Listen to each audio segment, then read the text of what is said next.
नमस्कार साथियों। डिक्टेशन 100 शब्द प्रति मिनट की गति से बोली जाएगी। डिक्टेशन ठीक 5 सेकंड बाद स्टार्ट होगी।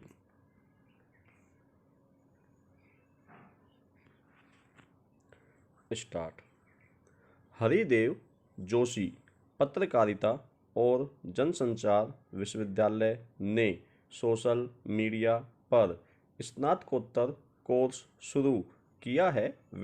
ऐसा करने वाला यह देश में संभवतः पहला विश्वविद्यालय है। उच्च शिक्षा के क्षेत्र में महत्वपूर्ण कदम है क्योंकि नेट आधारित डिजिटल संचार माध्यम से दुनिया को बदल दिया है। उसने एक ऐसी क्रांति ला दी है जिससे सूचनाओं का प्रकाशन, संग्रहण व उनको खोजने और उनके उपभोग के तरीके पूरी तरह तब्दील हो गए हैं। इस क्रांति का प्रभाव इतना व्यापक है कि उसने न सिर्फ व्यापार और उद्योग को ही अपने घेरे में ले लिया है बल्कि समाज में आपसी संवाद, राजनीति, चिकित्सा के साथ समाचार व मनोरंजन मीडिया भी उसकी गिरफ्त में है। उसने भौगोलिक और सांस्कृतिक सीमाओं का अतिक्रमण करते हुए लोगों के दैनिक जीवन को भी प्रभावित किया है। 1998 में गूगल के बाद से वेब नवाचार की बड़ी लहर सोशल मीडिया के रूप में उठी है। सोशल मीडिया का मतलब है नेटवर्किंग। यानी ट्विटर, फेसबुक, इंस्टाग्राम, यूट्यूब या लिंक्डइन जैसे माइक्रो ब्लॉग पर पाठ, वीडियो, ब्लॉग, चित्र, स्थिति अपडेट के जरिए आपसी व सामूहिक संचार। पत्रकारिता की सोशल मीडिया में विशेष रुचि इसलिए है कि यह नया मीडिया संचार और समाचार ब्रेकिंग का प्रभावशाली औजार बन गया है जिसकी अवहेलना नहीं हो सकती। आज समाचारों की खपत वैसी नहीं है जब लोग सुबह अखबारों की प्रतीक्षा करते थे या फिर शाम को एक नियत समय पर टेलीविजन पर खबरें देखने के लिए बैठ जाते थे। अब तो अखबारों के पाठक, टीवी के दर्शक तथा रेडियो के श्रोता खबरें जानने के लिए ऑनलाइन जा रहे हैं जो 24 घंटे उपलब्ध है। टेलीविजन, अखबार और रेडियो अब भी हैं लेकिन उन्हें भी अपने ऑनलाइन संस्करण बनाने पड़े हैं। अब वेब के बड़े कारोबारी संस्थान खुद समाचार सामग्री देने की बजाय प्लेटफॉर्म बना रहे हैं जिन पर उपयोगकर्ता समाचार सामग्री बना रहे हैं और डाल रहे हैं। इस प्रकार नई मीडिया तकनीक स्थापित परंपरागत पत्रकारिता पर गंभीर असर डाल रही है। पत्रकारिता के प्रति विशेष रुचि रखने वाले लोगों को अचंभा है कि सोशल मीडिया संचार और ब्रेकिंग न्यूज के रूप में एकाएक इतना प्रभावशाली कैसे हो गया। जून 2009 में अमेरिकी विदेश विभाग ने ट्विटर से आग्रह किया कि वह अपनी सेवा के निर्धारित रखरखाव में देरी करे क्योंकि तब यह मीडिया ईरान में विवादित राष्ट्रपति चुनाव के परिणाम के खिलाफ प्रदर्शनकारियों द्वारा इस्तेमाल किया जा रहा था। जुलाई 2009 में जकार्ता में ट्विटर उपयोगकर्ता ने बाली पर बम वर्षा के बारे में ट्वीट करके प्रमुख समाचार प्रदाताओं को पीछे छोड़ दिया। गूगल और माइक्रोसॉफ्ट ने अपने सर्च इंजनों में ट्विटर संदेशों को समाहित करना शुरू किया है जिससे वास्तविक समय में आप खबरें खोज सकते हैं विराम। ऐसे में हर वह व्यक्ति जिसके हाथ में स्मार्टफोन है और जो नेट से जुड़ा है वह खबरें तो पाता ही है, मगर साथ ही खुद भी सूचनाएं डाल कर एक तरह से संवाददाता भी बन जाता है विराम। वह परंपरागत पत्रकारों का सूचना स्रोत भी बन जाता है विराम। पहले ऐसा संभव नहीं था कि हर घटना दुर्घटना के वक्त वहाँ कोई पत्रकार मौजूद हो विराम। आमतौर पर घटना के बाद पत्रकार वहाँ पहुँचते थे विराम, मगर अब घटनास्थल पर मौजूद लोगों के हाथ में मोबाइल फोन होता है और उनमें से कोई न कोई घटना का उसी समय, जिसे आज की डिजिटल भाषा में रियल टाइम कहते हैं, वीडियो बना रहा होता है और तत्काल अपने मित्र समूहों को भेज रहा होता है विराम। अब इन्हीं वीडियो क्लिपों का उपयोग टीवी चैनलों सहित सभी परंपरागत समाचार संस्थान भी करने लगे हैं विराम। इससे एक सामान्य जन भी पत्रकार की भूमिका में आ जाता है, भले ही वह पत्रकारिता के संदर्भ में न जानता हो विराम। पैरा। अब तो कंप्यूटर पर आर्टिफिशियल इंटेलिजेंस से खबरें भी लिखी जाने के सफल प्रयोग होने लगे हैं विराम। डिजिटल विकास के शोध में लगे वैज्ञानिक इस तकनीक के ऐसे विकास में भी लगे हैं कि कैसे बिना किसी मानवीय हस्तक्षेप के उस दिन का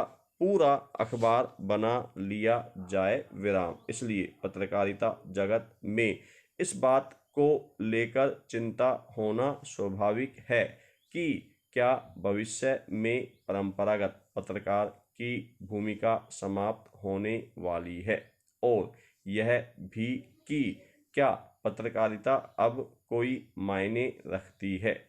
ऑक्सफोर्ड यूनिवर्सिटी की writer institute for the study of journalism का कहना है कि पत्रकारों और पत्रकारिता की भूमिका समाप्त नहीं हुई है, बल्कि वह विकसित हो रही है विराम। बस भविष्य के पत्रकारों को भी फिर से खुद अपने को खोजना होगा विराम। एनबर्ग स्कूल ऑफ जर्नलिज्म के जेनेवा ओवरहोल्सर ने बहुत पहले कह दिया था कि ऐसा लगता है हम में से वे लोग जो पत्रकारिता के माध्यम से अपनी दुनिया बना रहे थे, उनमें एक प्रकार की हैकड़ी आ गई थी और वे सोचने लगे थे कि सोशल मीडिया से अपनी दुनिया रचने की दूसरों को हिम्मत कैसे हुई। पत्रकारों को इस अपने रवैये को छोड़ना होगा विराम। दूसरे लोग खबरों के उपभोक्ता तथा समाचारों को बनाने वालों के रूप में अब बहुत अधिक शक्तिशाली हो रहे हैं विराम। इसे यदि पत्रकारों ने नहीं समझा तो वे अप्रासंगिक होकर पीछे छूट जाएंगे विराम। इसलिए अब जब सभी समाचार संस्थान डिजिटल केंद्रित हो चले हैं, तब पत्रकारों को भी नई यंत्र तकनीक का कौशल सीखना होगा विराम। इन्हीं जरूरतों के बीच सोशल मीडिया पर पत्रकारिता विश्वविद्यालय का नया पाठ्यक्रम आया है विराम। पैरा।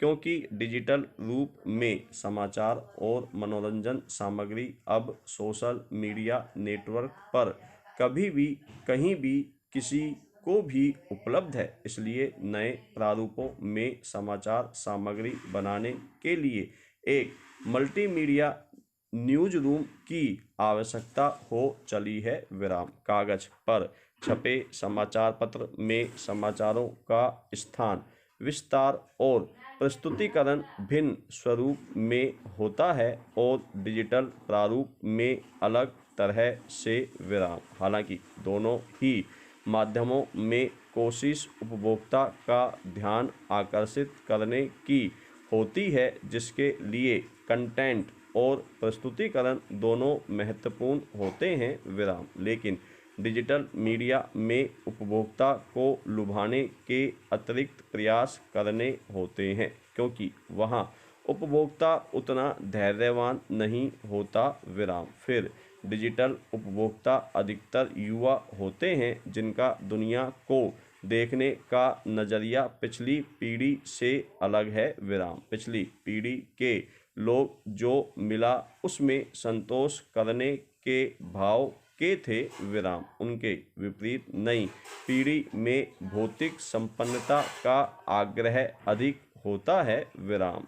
डिजिटल प्लेटफॉर्म्स पर स्पेस की कोई सीमा नहीं होती, उसमें लिखे शब्द होते हैं, ग्राफ होते हैं, तो वीडियो और ऑडियो भी होते हैं विराम। उसमें उपभोक्ता को एक लिंक से दूसरी लिंक तक सरलता से ले जाने का इंतजाम होता है विराम। एक प्रकार से डिजिटल मीडिया उपभोक्ता की पूरी घेराबंदी करता है विराम। उपभोक्ता नेट पर क्या पढ़ रहा है, क्या देख रहा है या सुन रहा है, उसकी रुचियों का आर्टिफिशियल इंटेलिजेंस से पता लगा लिया जाता है और उसे उसी के अनुरूप सामग्री दिखाने का प्रयास होता है विराम। इसके पीछे उद्देश्य अच्छी पत्रकारिता नहीं, बल्कि सूचनाओं के बीच में विज्ञापन पिरो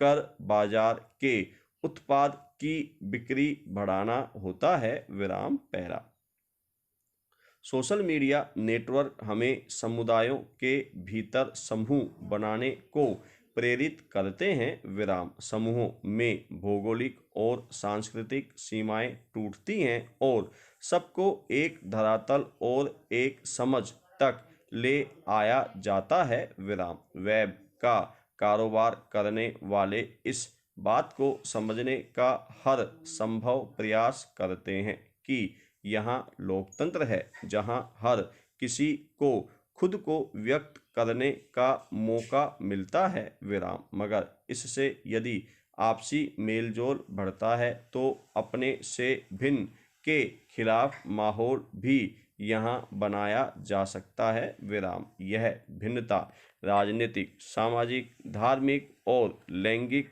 आदि कैसी भी हो सकती है विराम।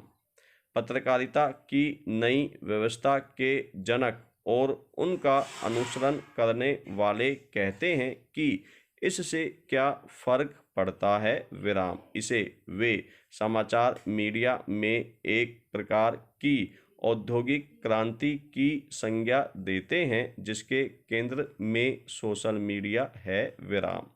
इससे पत्रकारीय शिल्प के नए दरवाजे खुलने की बात भी कही जाती है विराम। यह भी कहा जाता है कि इसके जरिए सूचनाओं तक पत्रकारों की पहुंच जबरदस्त तरीके से बढ़ गई है और वह दर्शकों, श्रोताओं और पाठकों को जन सरोकारों के मुद्दों पर बहस में भाग लेने का मौका देता है विराम। क्या इससे मीडिया अधिक लोकतांत्रिक हुआ है? इसका जवाब अकादमिक अनुसंधानकर्ताओं को अभी खोजना है विराम। बाजार की जरूरत है कि उपभोक्ता की नई मांग के अनुरूप पत्रकार अपने को रूपांतरित करे और समाचार संकलन तथा समाचार वितरण के नए तरीके अपनाए विराम। इन्हीं जरूरतों को पूरा करने के लिए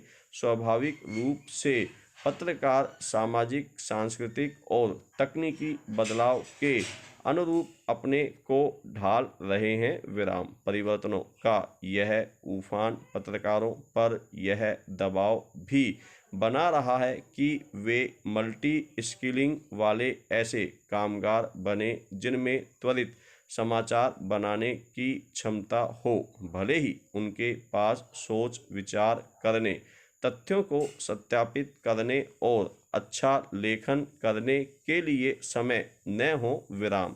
ऐसे में पत्रकारिता के परंपरागत नैतिक मूल्य जैसे खबरों का खरापन, निष्पक्षता तथा बैलेंस कैसे बचाए रखे जा सकते हैं, यह सवाल सोशल मीडिया को पत्रकारिता में शुमार करने की वकालत करने वालों के भी जेहन में है। विराम। बीबीसी में ग्लोबल न्यूज के पूर्व निदेशक रिचर्ड सांब्रोक कहते हैं कि सोशल मीडिया की चकाचौंध में हमें पत्रकारिता की विश्वसनीयता का नैतिक मूल्य नहीं भूल जाना चाहिए। विराम। पत्रकार घटना का साक्षी होता है जिस पर लोग भरोसा करते हैं क्योंकि वे मानते हैं कि यह साक्षी सच बोल रहा है। विराम। सत्य के आचरण की यंत्र तकनीक जनित सोशल मीडिया से